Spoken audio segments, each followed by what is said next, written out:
earnings trickle in and expectation of more earnings, we expect to see the market go in that direction to keep gaining.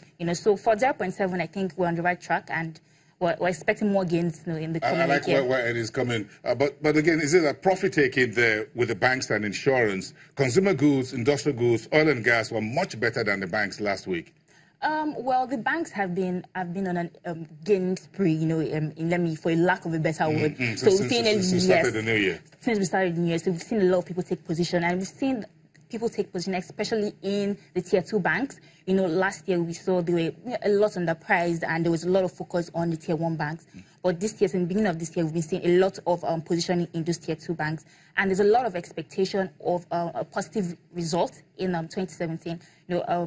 Apart from tier 1 banks, we expect tier 2 banks to do equally well. So we've seen, so they have been on gaining spree since, and so we're seeing a lot, a focus on the oil and gas as well as consumer goods index, consumer goods stocks. So for the oil and gas in the stock, I meant to say, I've been saying index. I'm sorry. Yeah, exactly. Wait, index. I like that. Yes. The index gives you a broad view of everyone. So I understand. Yes. So you're correct.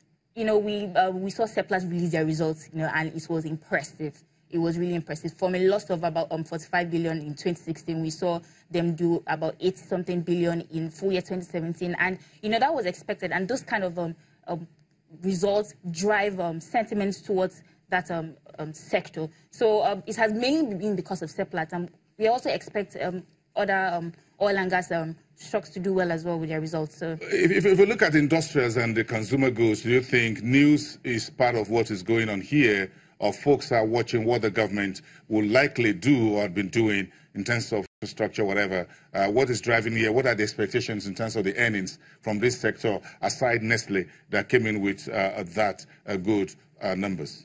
Okay, so for the oil and gas sector, yes, news drives what the earnings expectation will be, and looking forward, because you're going forward. So if you look at the oil and gas sector, you have the upstream, you have the downstream, midstream. So looking at what the companies listed on the stock exchange. So you have the upstream sector.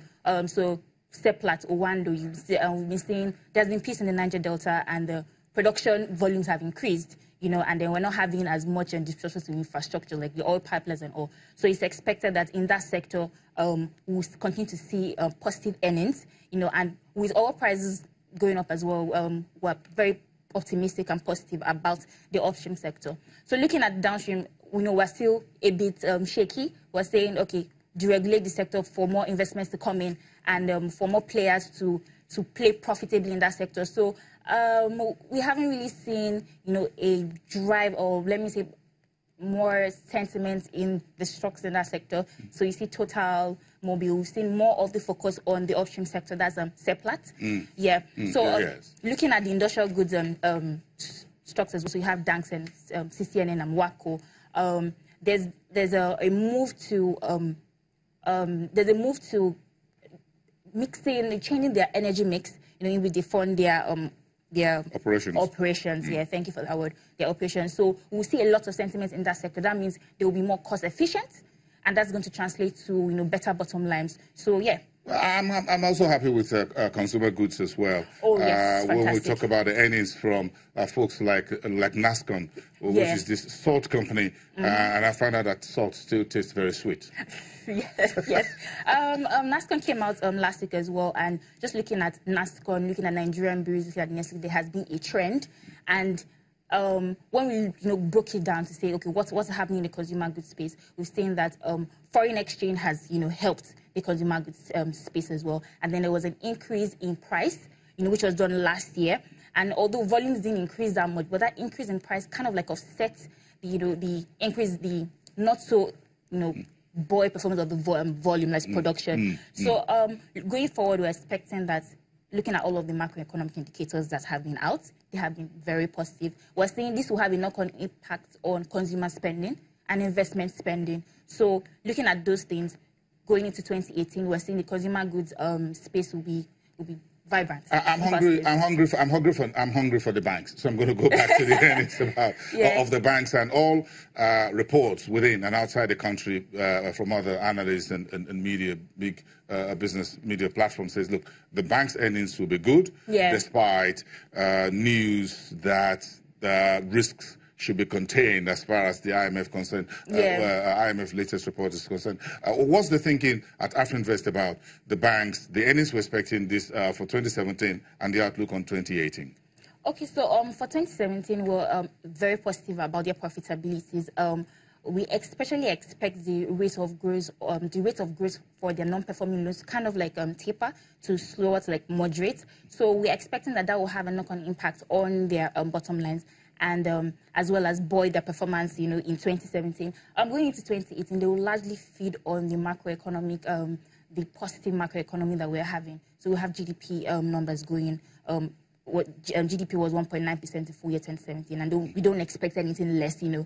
That fourth quarter was 1.9. 1.9 in Q4. In Q4, so, yes. We don't, and 0.8 in full year 2017, which was somewhat around consensus expectation. So going into 2018, we're even expecting the GDP to, grow even more. We looked at Q4 2017, for example, we saw that it was more like an all-inclusive sector growth. So we had all GDP go up. We also had non-all GDP go up as well. So we're saying with the policies to continually drive non-oil sector goods, we believe that in 2018, they will do well. So I would like to say something about, the manufacturing sector and how, in 2016, how, the foreign exchange crisis kind of made them to look backwards. So we had more of like backward integration and saying, okay, what are the things we can use locally for, to substitute for imported raw materials. And we're expecting that because of that thinking in 2016 is to go on into 2018, and we'll see more of these manufacturers saying, how can we substitute, more of our raw materials? Yes, exactly. I like the local content. I'm a local man. I play global, but I'm still a local man. Thank you. Thank you very much. Thank you for coming. It's nice to have you here on the program. Omefe Eromosele from Afrinvest, one of the investment analyst team there. We're coming back after the break, and we're discussing the very important about doing business in Lagos. This is the first time in many years that Lagos is rolling out a number of taxes that seems to be generating more than enough controversy. So what's the Chamber of Commerce and Industry members thinking about this, and a few other things we need to speak to? Give us 2 minutes. We'll be right back.